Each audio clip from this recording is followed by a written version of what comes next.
اس میں بھی ایسے کچھ مطلب لوگ ہیں جو طاقت اور قوت کے باوجود بیماری یا سفر کے بغیر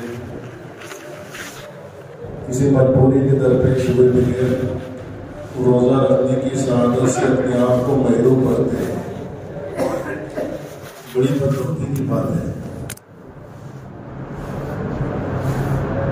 ہماری نظروں کے سامنے ہوتے ہیں جو بہت زیادہ ضعیف العمر بھی نہیں ہوتے ہیں، بوڑھے بھی نہیں ہوتے ہیں، صحت مند تندرست ہوتے ہیں، لیکن اپنے آپ کو روزہ رکھنے کی سعادت سے محروم رکھتے ہیں. اللہ پاک انہیں بھی توفیق عطا فرمائے. اور جو لوگ رمضان کی اس عبادت کو کر رہے ہیں، اللہ پاک ان کی ان عبادات میں شان قبولیت پیدا فرمائے اور ان کی مغفرت کا اور اللہ کی رحمت کے مستحق ہونے کا اور جہنم سے آزاد ہونے کا ذریعہ فرمائے.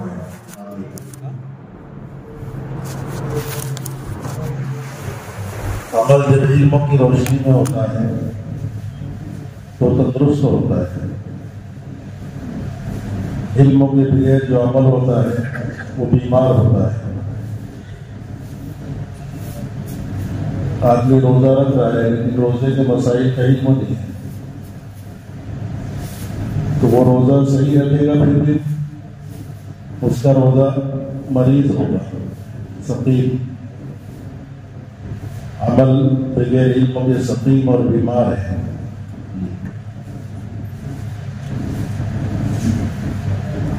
تھوڑا عمل جو علموں کے ساتھ کیا جائے، تھوڑا عمل جو طریقوں کو معلوم کر کے کیا جاتا ہے وہ زیادہ عمل سے بہتر ہوتا ہے جو بغیر علم کے کیا جائے، جو جہالت کے ساتھ کیا جائے. اس لیے ہمارے روزوں کا علموں کی روشنی میں ہونا ضروری ہے. اس کے لیے بغیر کسی تبدیل کے روزے کی کچھ مسائل کا بیان اس وقت کو کرنا آپ حضرات سے مقصود ہے.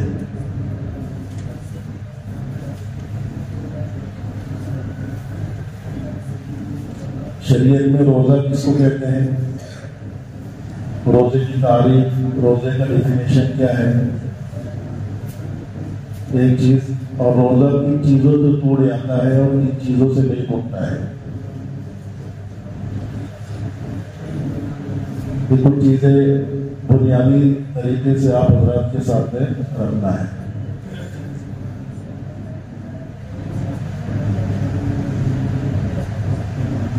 ہم لوگ دوسرے ذرائع سے پڑھتے رہتے ہیں، ہمیں معلوم ہوتا رہتا ہے کہ کن چیزوں سے روزہ ٹوٹ جاتا ہے، کن چیزوں سے روزہ نہیں ٹوٹتا ہے.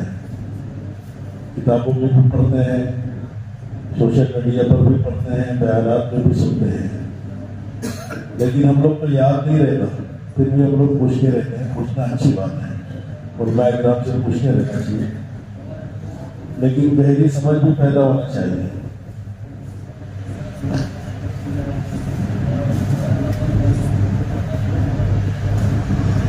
تو ہم بھول جاتے ہیں اس سے روزہ ٹوٹتا ہے یا نہیں ٹوٹتا ہے، کھلا چیز کے استعمال کرنے سے روزہ ٹوٹتا ہے یا نہیں ٹوٹتا ہے، کھلا چیز اندر چلی گئی ٹوٹا یا نہیں ٹوٹتا ہے.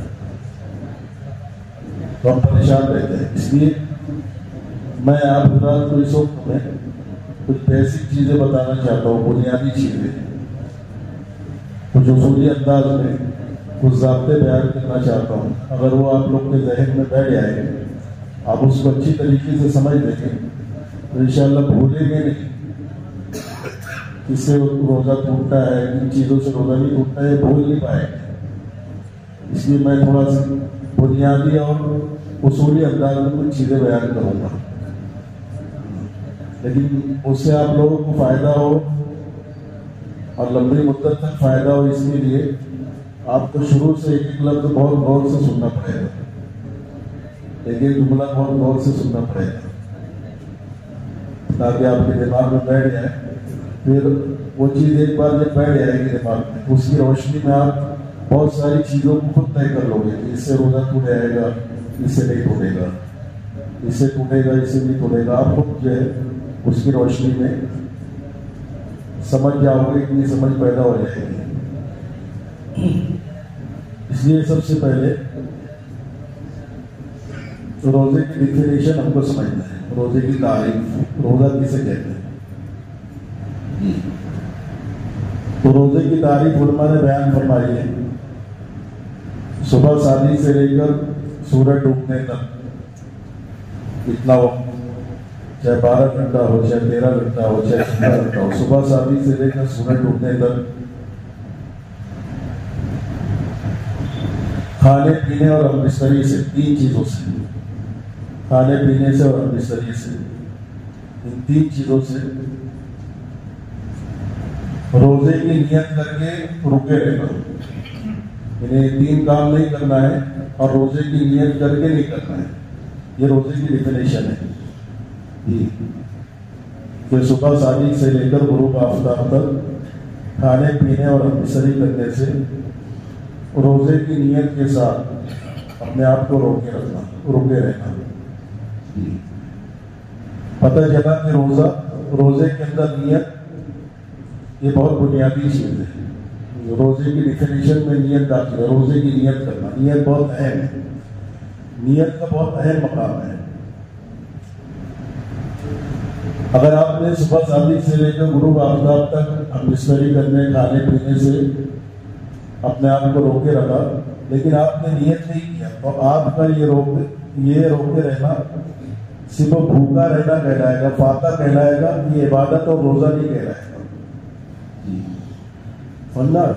حدیث پاک میں آتا ہے کہ بہت سارے روزے دار ایسے ہیں کہ ان کو روزہ رکھ کر سوائے بھوک اور پیاس کے کچھ نہیں حاصل ہوتا، تو یہ صرف وہی بھوک اور پیاس ان کے نامہ اعمال میں لکھا جاتا ہے، کوئی ثواب نہیں، بس بھوکا رہا، یہ لکھا جائے گا کہ یہ بندہ بھوکا رہا، اور بھوکا رہنے میں بے مقصد بھوکا رہنے کا کوئی ثواب نہیں جی۔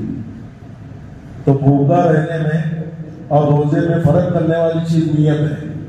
اسی بھوکا رہنے کو آپ نے روزے کی نیت کے ساتھ میں کر لیا تو اس نیت نے اس کو روزہ بنا دیا، اس نیت نے اس کو عبادت بنا دیا۔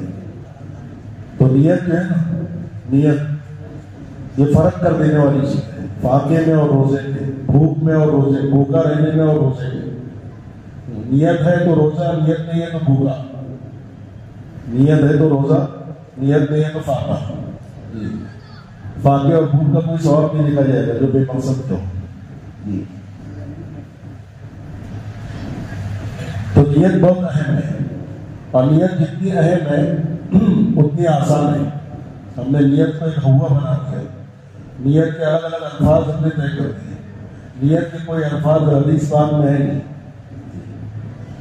نیت دل کے ارادے کا نام ہے، یہ سوچ لینا میں روزہ رکھوں گا یا رکھ رہا ہوں، بس زبان سے کہنا بسم اللہ نویت من شہر رمضان، اس کی کوئی حقیقت نہیں۔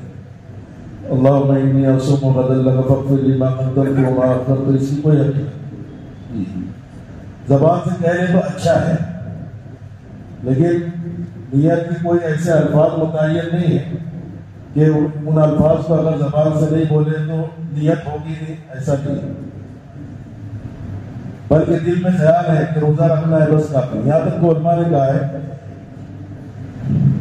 کہ رات کے آخری حصے میں اٹھ کر سحری کھانا یہ خود ایک نیت ہے، کیونکہ عام دنوں میں عام طور پہ انسان نیند سے اٹھ کر رات کے آخری حصے میں کھانا نہیں کھاتا ہے، اگر کھانا کھا رہا ہے تو اس کا روزہ رکھنے کا ہی ارادہ ہے۔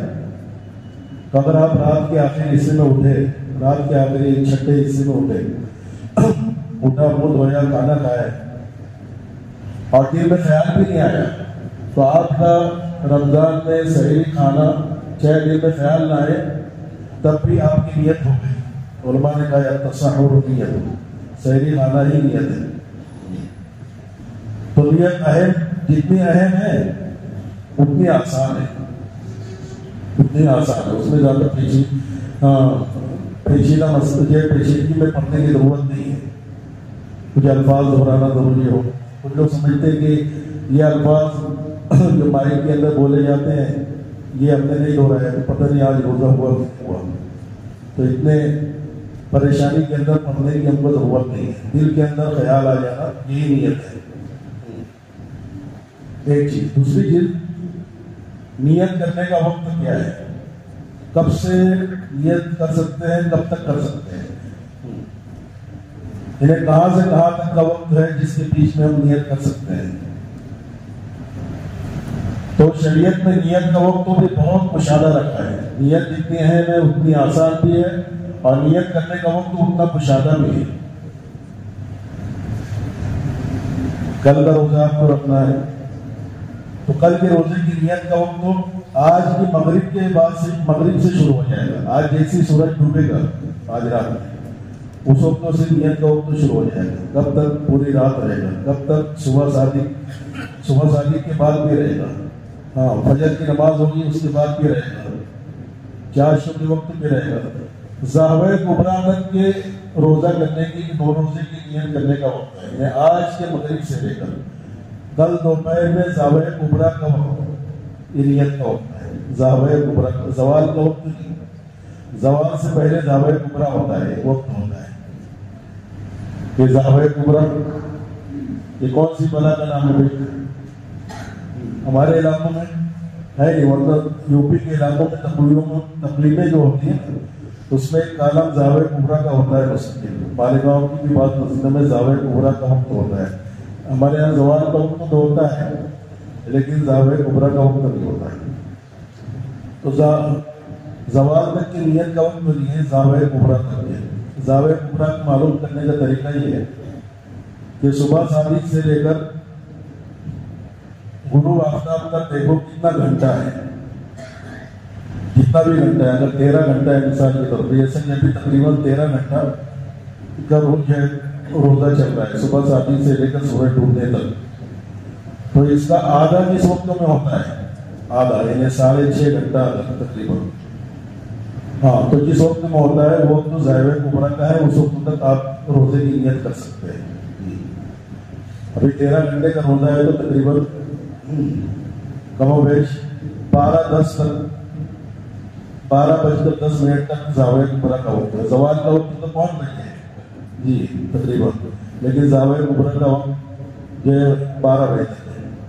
تو موسموں کے بدلنے سے وقت آگے پیچھے ہوتے رہے گا. بس یہ دیکھ لینا ہے کہ صبح صادق سے لے کر سورج ڈوبنے تک کا آدھا وقت کہاں پر ہوتا ہے, وہ وقت ظاہر کبریٰ ہے, وہی نیت کا آخری وقت ہے. اس سے پہلے آپ نیت کر سکتے ہیں اگر آپ نے کھانا نہیں کھایا ہے. یہ اتنا لمبا وقت آپ لوگ ذہن میں رکھیں گے تو اس میں آپ کو بہت ساری سہولتیں بھی حاصل ہوں گی. جی مثال کے طور پہ صبح کے وقت آپ کی طبیعت یہ آپ نے صحیح کیا, طبیعت کا معاملہ ایسا لگا کہ پتہ نہیں روزہ رکھ پاؤں گا کہ نہیں رکھ پاؤں گا, پتہ نہیں مجھے دل نکلنے کے بعد طبیعت کیسی رہتی ہے. تو آپ سحر کھا لیں اور کھانا پینا بند کر لیں, لیکن نیت کو پاسپورٹ کریں, ملتوی کریں, اس کو موقوف رکھیں. پھر آپ جب سو اڑ جائے, آرام کر کے اڑ جائے, 10 بج جائے, 11 بج جائے. ہاں, ظاہر کبریٰ سے پہلے اگر آپ کو ایسا لگے کہ نہیں طبیعت بحال ہے, اچھی ہے, تو آپ نیت کر کے روزہ شروع کر دیں کہ میں روزے کی نیت کر رہا ہوں. لیکن ابھی سے نہیں, نیت میں ہونا چاہیے کہ صبح صادق سے روزے کی نیت کر رہا ہوں. ابھی سے نیت کریں گے تو ابھی سے شروع ہوگا تو دن پورا نہیں ہوگا. تو ابھی نیت کریں, صبح سے رکھ دیں گے جی. اور اگر ایسا لگا کہ نہیں رکھ سکتا, ہاں طبیعت مزمحل ہے, ہاں لوز موشن شروع ہو گئی, جلاب شروع ہو گیا یا کچھ اور شروع ہو گیا, تو پھر آپ نیت نہیں کریں جی اور روزہ نہیں رکھے, کھانا پینا شروع کر سکتے ہیں, دوا وغیرہ لے سکتے ہیں. تو یہ ایک فائدہ ہے. جب آپ یہ ظاہر کبریٰ تک کی نیت کا وقت اگر آپ کو معلوم رہے گا, بہت ساری چیزیں, صرف بیماری کا نہیں, کبھی کبھی انسان کو کل کے دن سفر درپیش ہوتا ہے لیکن یقینی نہیں ہوتا ہے. ہو سکتا ہے کہ ہاں سفر میں جانا پڑے, ہو سکتا ہے کہ نہیں بھی جانا پڑے. دونوں طریقے, سفر شریعہ 78 کلومیٹر, سفر میں روزہ معاف ہے اور آپ کو ایسا لگ رہا ہے کہ سفر میں جاؤں گا تو روزہ نہیں رکھ سکوں گا، آپ روزہ نہیں رکھنا چاہتے ہیں، لیکن ہوگا، سفر ہوگا کہ نہیں ہوگا یہ بھی کنفرم نہیں ہے جی، دوپہر تک کنفرم نہیں ہوگا، تو اس وقت بھی آپ یہی طریقہ اختیار کر سکتے ہیں کہ آپ سحر وغیرہ کھا لیں، نیت نہیں کریں، ابھی نیت نہیں کرے روزہ رکھوں گا نہیں رکھوں گا، کچھ نہیں سوچے، کوئی نیت نہیں کرے، رکھنے نہ رکھنے کی نیت نہ کرے جی۔ پھر زاویہ کبریٰ سے پہلے اگر سفر درپیش آ گیا تو پھر آپ جو ہے سفر میں یہ کھا پی سکتے ہیں، اور اگر زاویہ کبریٰ سے پہلے یہ بات کنفرم ہونے کے لیے آج سفر نہیں تو پھر نیت کر لیں زاویہ کبریٰ سے پہلے جی، اور یہ اپنا روزہ شروع کر دیں۔ بہت ساری چیزوں میں عورتیں جو ہوتی ہیں کبھی کبھی ان کو ایک انداز ہوتا ہے کہ کل کا دن میرے حیض کا پہلا دن تو نہیں، کل حیض تو نہیں آ جائے گا، تو وہ بھی اس ٹیکنک کو استعمال کر سکتے ہیں، اس طریقہ کار کو اختیار کر سکتے ہیں کہ وہ سحر وغیرہ کھا لے اور یہ نیت نہ کرے، اور دیکھیں زاویہ کبریٰ سے پہلے اگر اس کو حیض کا خون آ گیا تو نیت نہ کرے، روزہ نہ رکھے، اور نہیں آیا تو نیت کر کے روزہ شروع کر دیں جی، زاویہ کبریٰ سے پہلے نیت کر کے روزہ شروع کر دیں جی۔ تو بہت سارے مسائل میں آپ کو رہبری ہوگی، یہ نیت کا وقت تو یاد رکھیں آپ جی۔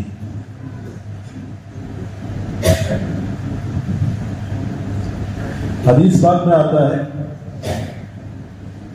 کہ روزہ ان چیزوں سے ٹوٹتا ہے جو باہر سے جسم کے اندر جاتی ہے، ان چیزوں سے نہیں ٹوٹتا ہے جو اندر جسم کے اندر سے باہر نکلتی ہے۔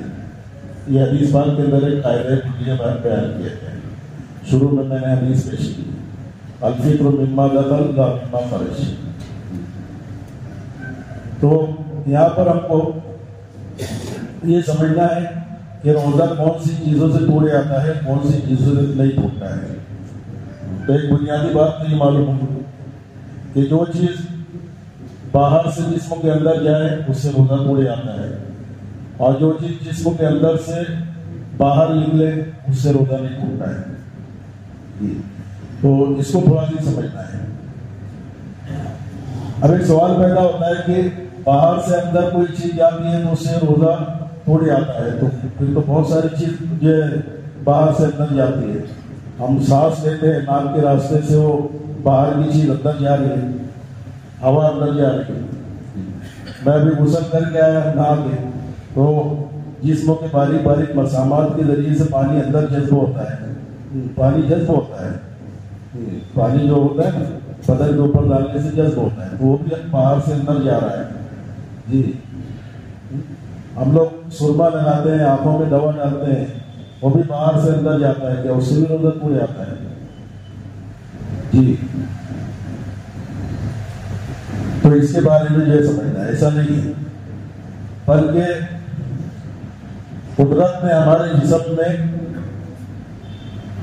کچھ سوراخ بنائے ہیں، سوراخ، کچھ سوراخ اصلی ہیں اور کچھ سوراخ اصلی نہیں ہیں۔ تو اصلی سوراخ کے ذریعے سے کوئی چیز اندر جائے تو ہی روزہ ٹوٹتا ہے، اور دوسرے سوراخوں کے ذریعے سے کوئی چیز اندر جائے تو روزہ نہیں ٹوٹتا۔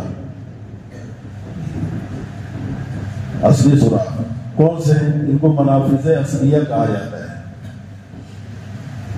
تو یہ اوریجنل سوراخ، طبعی، قدرتی، نیچرل سوراخ اس کو کہتے ہیں۔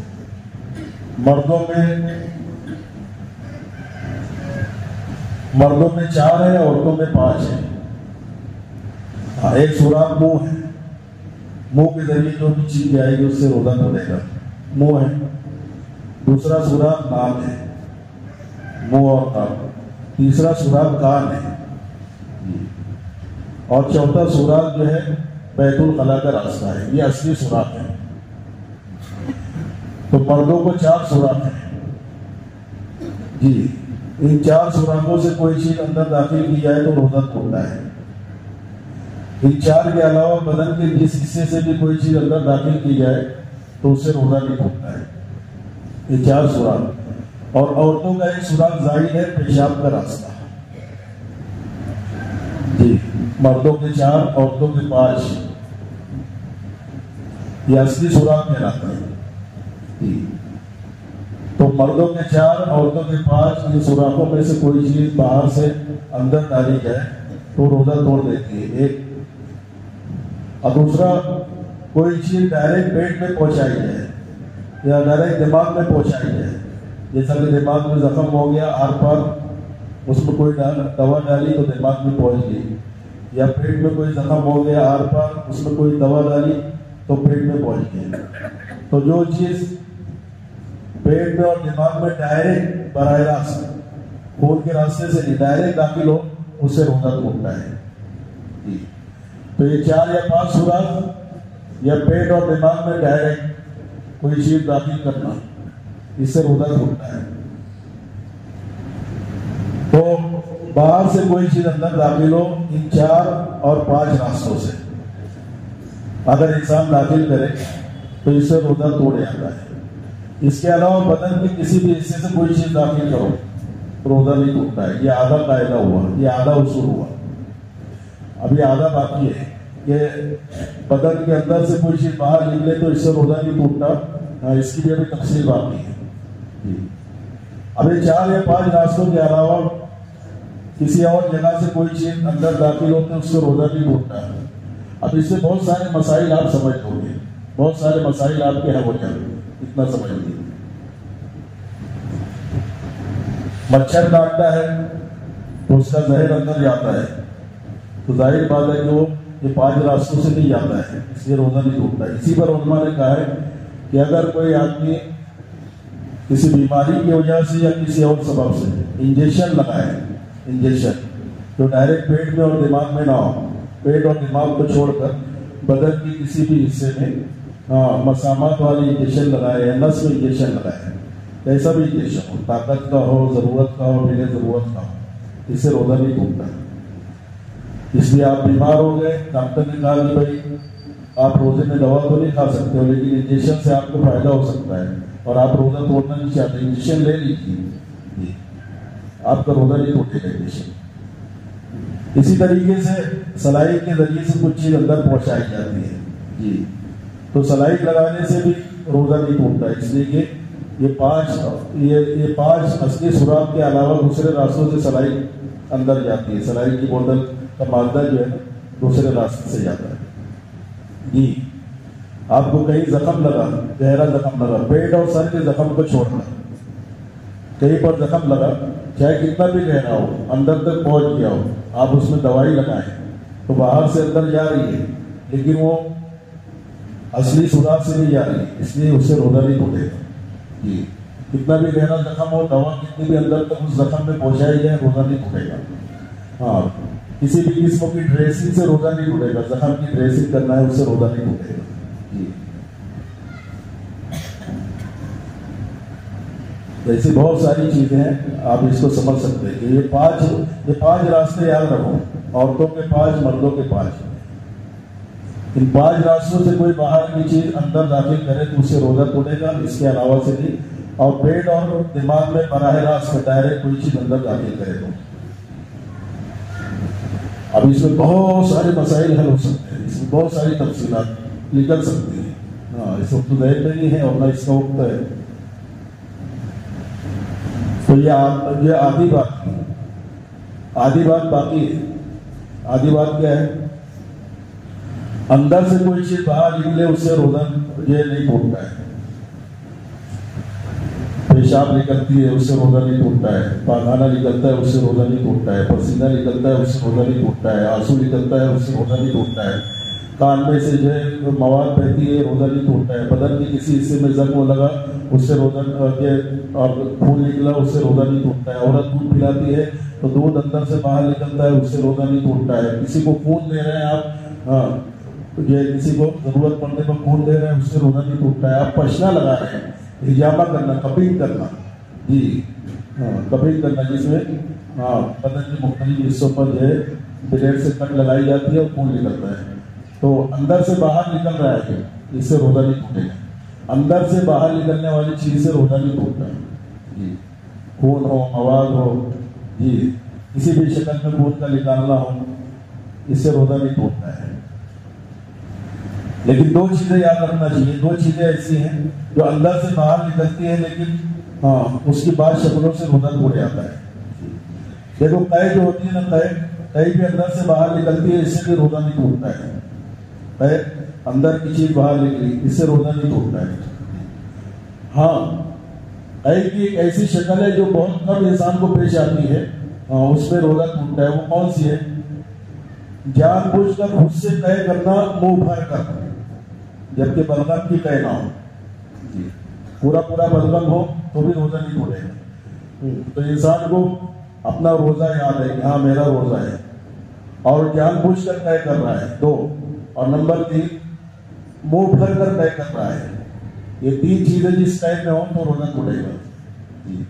اور اگر خود بخود قے ہو گئی، کتنی بھی ڈھیر ساری ہو گئی، منہ بھر کر ہوئی، ایک بار ہوئی، بار ہوئی، لیکن خود بخود ہو رہی، تو خود بخود ہونے والی قے سے روزہ نہیں ٹوٹتا ہے، چاہے کتنے بھی بار ہو، چاہے مسلسل کئی بار ہو جائے، چاہے منہ بھر کر ہو اور پانڈی بھر جائے، لیکن روزہ نہیں ٹوٹتا ہے۔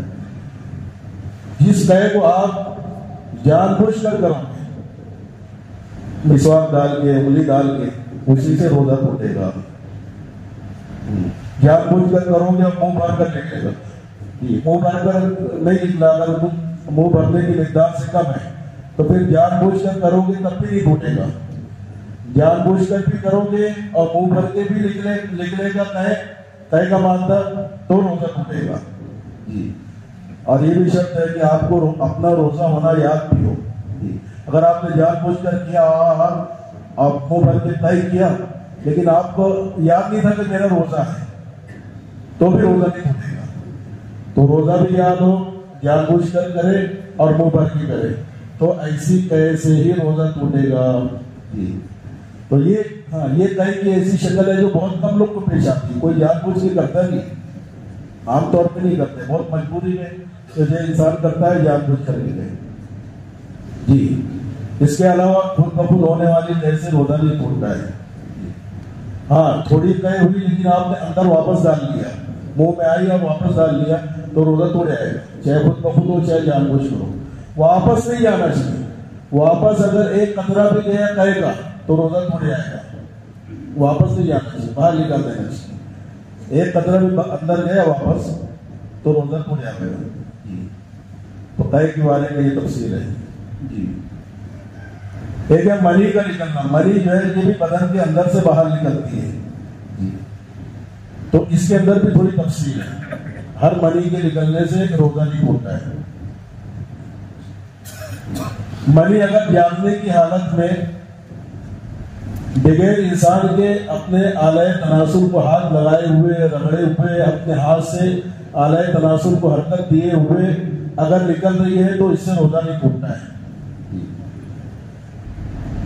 منی نکلنے سے جب ہی روزہ ٹوٹتا ہے جب منی نکلنے کی وجہ، جب اس نے اپنے فعل سے منی نکالا ہو، اپنے ہاتھ سے اپنے شرمگاہ کو رگڑ کر یا کسی اور جگہ پر رگڑا اور جس کی وجہ سے شرمگاہ میں انتشار پیدا ہوا اور منی نکل گئی تو روزہ ٹوٹے گا۔ اور اگر منی بغیر کسی حرکت کے، بغیر کسی ہاتھ لگائے سے، وہ خیال سے، سوچنے سے، شہوت کے خیالات آئے دماغ میں اور اس کی وجہ سے بدن میں ہیجان پیدا ہوا، طبیعت میں ہیجان پیدا ہوا اور آلہ تناسل میں حرکت پیدا ہوئی اور منی نکل گئی، تو خیالات اور سوچنے کی وجہ سے، یا بیوی کے پاس بیٹھا تھا، اب بیوی کو شہوت کے ساتھ ہاتھ لگایا لیکن آلہ تناسل کو جو ہے اس نے ٹچ نہیں کیا، حرکت نہیں کیا، آلہ تناسل کو ٹچ نہیں کیا اور خود بخود منی نکل گئی تو روزہ نہیں ٹوٹے گا۔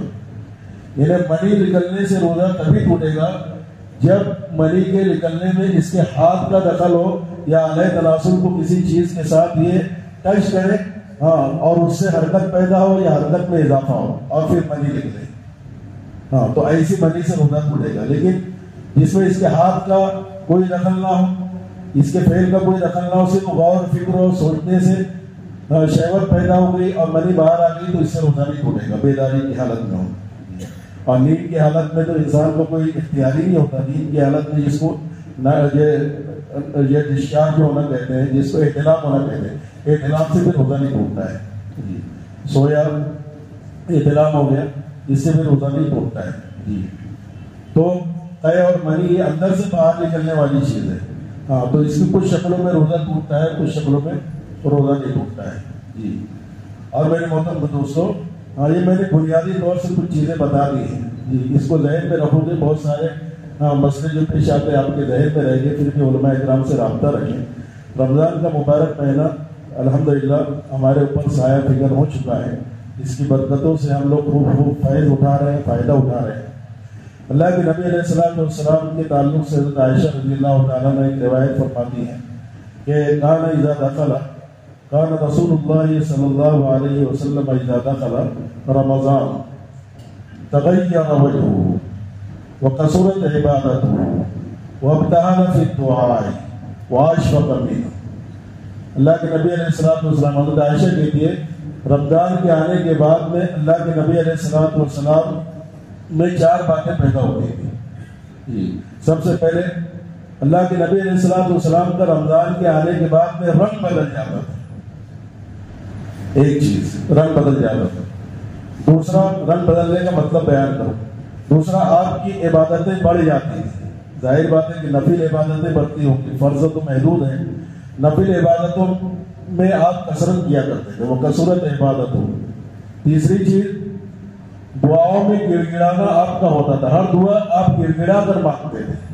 عام دنوں میں تو کبھی گڑ گڑاتے تھے، کبھی سادہ مانگتے تھے، لیکن وقت حالت دعا، رمضان کی دعاؤں میں ہمیشہ آپ گڑ گڑا کر مانگتے تھے، آپ کا رونا دھونا ہوتا تھا۔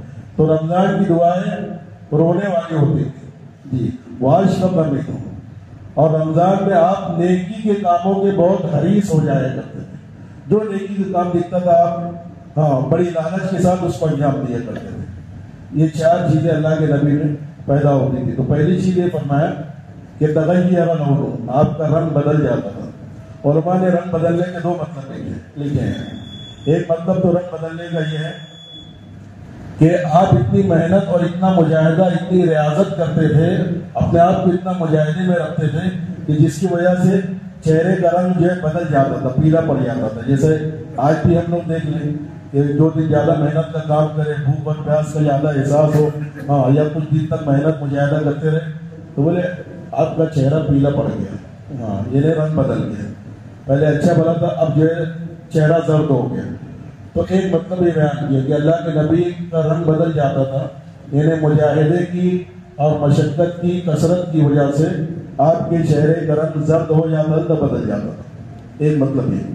دوسرا مطلب یہ ہے، دوسرا مطلب علماء نے بیان کیا ہے کہ آپ کی حالت بدل جاتی تھی، حالت، جیسا کہ ہمارے اردو میں بھی محاورہ ہے کہ اگر کوئی دوست آپ کے ساتھ بہت اچھا رہتا تھا اور کچھ دنوں سے آپ کو محسوس ہو رہا ہے کہ یار وہ میرے ساتھ بہت سخت مہری کے ساتھ پیش آنے لگا، بہت رخ موڑ رہا ہے، بہت پہلو تہی کر رہا ہے، میرے ساتھ پہلے ایسا نہیں رہ رہا ہے، تو آپ بولتے ہیں بیٹے میرا رنگ بدل گیا، میں دیکھ رہا ہوں، تو حالت بدل جائے، پہلے جو حالت تھی وہ باقی نہ رہے، دوسری حالت ہو جائے۔ تو اللہ کے نبی علیہ السلام کی حالت بدل جاتی تھی، یہ مطلب ہے دوسرا کہ آپ کا عبادات کے اندر ذوق شوق عام دنوں سے بہت زیادہ بڑھ جاتا تھا جی، تو آپ کی چال بدل جاتی تھی، آپ کا حال بدل جاتا تھا جی۔ تو میرے محترم دوستوں، رمضان میں بھی ہمارا کچھ حال بدلنا چاہیے، ہاں، ہماری چال بدلنا چاہیے۔ وہ بے ڈنگی چال جو رمضان سے پہلے ہوا کرتی تھی، وہی چال اگر رمضان کے اندر بھی ہے تو میرا رمضان کیا رکھا ہوا، مجھے رمضان کا ملنا کیا ملنا ہوا، مجھے رمضان کے ملنے کا کیا فائدہ ہوا اگر ہماری چال میں کوئی تبدیلی نہیں آئی۔ وہی ہم لوگ آ رہے ہیں جو ہے، ہاں، بالکل اذان کے ٹائم پہ، اور جو ہے جب سلام پھیرے، جمعہ کا دن ہے، رمضان عبادات کا مہینہ ہے، جمعہ عبادات کے لیے اس امت کو خاص طور سے جو ہے ایکوائٹ کیا گیا ہے اللہ کی طرف سے کہ جمعہ امت مسلمہ کی عبادت کا دن ہے جی۔ یہودیوں کو اتوار کا دن دیا گیا تھا، عیسائیوں کو جو ہے سنیچر کا دن دیا گیا تھا، اور مسلمانوں کو جمعہ کا دن دیا گیا تھا عبادت کے لیے۔ لیکن جو چال ہماری جو ہے رمضان کے علاوہ میں وہی چال اگر اس میں ہے، ہاں، کیا آ رہے ہیں بالکل جو ہے جمعہ کے دن بھی عین وقتوں پہ، اور 2 رکعت پڑھیں گے اور دعا مانگے پھر چلے جائیں گے۔ اگر یہی حال ہمارا رمضان سے پہلے تھا اور رمضان میں بھی ہے تو ہمارا رمضان کا ملنا کیا فائدہ ہے؟ ہم کو اللہ نے رمضان عنایت کیا، کیا فائدہ؟ اللہ کے نبی کا رنگ بدل جاتا تھا اور ہمارا کچھ بدلنے کو تیار نہیں، ہم اپنے آپ کو بدلنے کو تیار نہیں. وہی 12:15 بجے اذان اور وہی 5 بجے تک یہ بیان، اس کے بعد اذان کے فوراً بعد 4 رکعت نماز اور اس کے بعد نماز پڑھو چھٹی گھر سے. ارے بھائی رمضان میں ہو آپ، عام دنوں میں نہیں ہو. آپ نے رمضان میں دوپہر کے وقت میں وقت فارغ کر کے لانا چاہیے کہ مسجد میں جائیں گے، کچھ معمول سے زیادہ وقت گزاریں گے، معمول سے زیادہ عبادت کریں گے، صلاۃ التسبیح پڑھیں گے، تلاوت کریں گے. اور کوئی کھانا تو نہیں ہے جا کے دوپہر میں کھانا باقی ہے، تو کچھ وقت لے کر آؤ مسجد کے اندر، کچھ وقت گزارو، کچھ اللہ رسول کی باتیں سنو، کچھ عبادت کرو. اس رمضان کو اپنی مغفرت کا ذریعہ بنا دو، مغفرت عامہ میں اپنے آپ کو شامل کر لو. ہر رمضان کی ہر رات میں افطار کے وقت اللہ پاک الف عقیق 10 لاکھ قیدیوں کو جہنم سے آزاد کرتے ہیں. تو اپنے آپ کو 10 لاکھ میں کہیں نہ کہیں اپنے ایک کو شمار کرا لو. اللہ میرا آج شمار کر لے کہ روزانہ 10 لاکھ قیدیوں کو اللہ پاک آزاد کرتا ہے. تو ہم اللہ کو کیسے خوش کریں گے، کیسے آزاد کروائیں گے؟ انہی اعمال کے ذریعے سے اللہ کو خوش کریں گے. اللہ آج کی رات میں 10 لاکھ میں میرا شمار کر لے. اگر اب تک کے رمضانوں میں آزاد نہیں ہوا ہوں، اب میری آزادی کے فیصلے نہیں ہوئے، آج آزاد کر لے. آج نہیں تو کل کر لے، کل نہیں تو کل. ہر دن یہ سوچ کر انسان اپنی عبادات کو بڑھائے اور ذوق شوق پیدا کرے کہ ہو سکتا ہے کہ آج کی عبادت، آج کی تراویح، آج کی تلاوت، آج کی صلاۃ التسبیح، آج کی نفل کا اہتمام اللہ کے دربار میں مجھے ان 10 لاکھ قیدیوں میں شمار کرا لے جن کو اللہ آج آزاد کرنے والا ہے.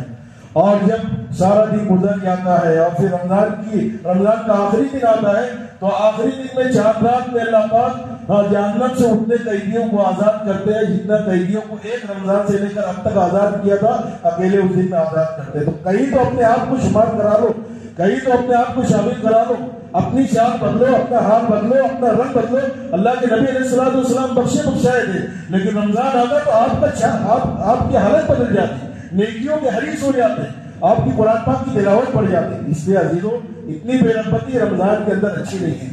جمعہ کے اندر اپنی رغبت بتاؤ، رمضان کے اندر اپنی رغبت بتاؤ. اللہ پاک ہماری بے رغبتی کو اور دین بیزاری کو معاف فرمائے، اسے دور فرمائے، سستی کاہلی کو ختم فرمائے. اور جن اعمال سے اللہ پاک راضی ہوتا ہے ان اعمال کو رمضان میں زیادہ سے زیادہ کرنے کی توفیق عطا فرمائے. وآخر دعوانا الحمدللہ.